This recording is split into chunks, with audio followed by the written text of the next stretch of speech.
Hello again, it's Jihadi John McGuire. I'm in a wonderful pub, Wetherspoons pub in Stanmore. It's called Man in the Moon. Wonderfully run, absolutely immaculate, lovely little Wetherspoons pub in Stanmore. I'm about to try again, as it got a bit noisy on my first attempt, to recite my latest poem, very topical poem. Seems they've identified Jihadi John, and the poem is called Jihadi John.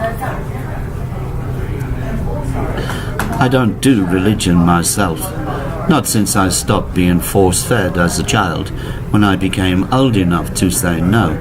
I leave it to those who need a crutch and feel the need to be led, aware of the fact most of us are lost without the aid of some form of crutch.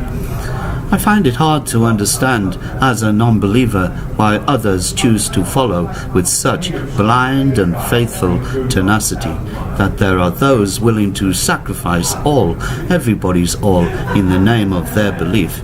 It's not that I don't believe something or someone created. On the contrary, I just don't believe that whoever or whatever created did it for self-glory or to be worshipped beyond all else, or even expected for one moment that the whole ethos would be radicalized beyond all recognition, in that there would be those who would justify murderous assassinations and genocide.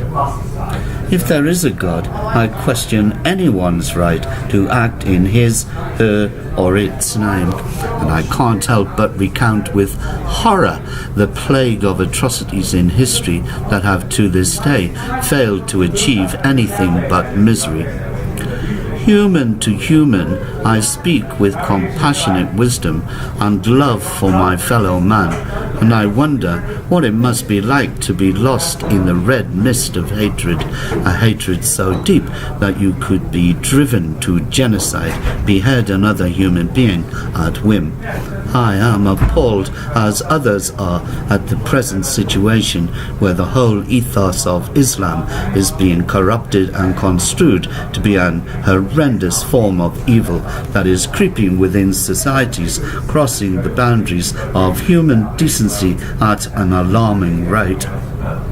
In my shock, is it any wonder that I despair, filled with numb disdain, as I ponder the whys and wherefores tomorrow's news will surely bring, and I can't help but ruminate upon what lies ahead, hardly daring to believe that things could become even worse than what has gone before.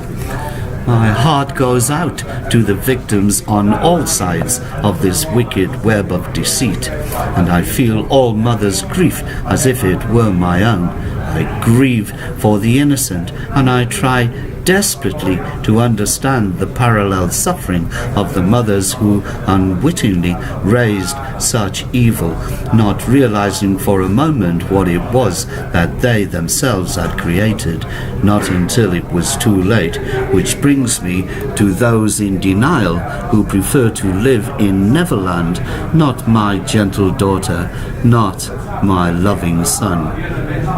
I see Jihadi John has finally been named, and note the Christians who seek revenge have come forward in an instant and wait with bated breath his capture and demise. They're not baying for his head. No, that would be too kind.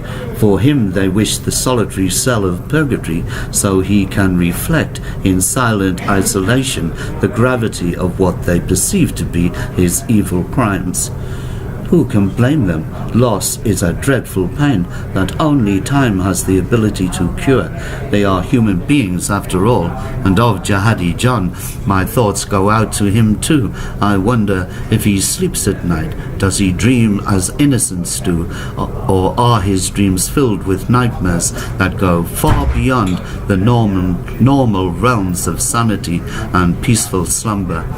I wonder, does he ever regret and wish to apologize for allowing his own human emotions to take control, but then realizes it is far too late for that, so carries on, following blindly the cul-de-sac he has carved in granite with a senseless faith that will never be accepted by the children of the universe that live upon this earth by right.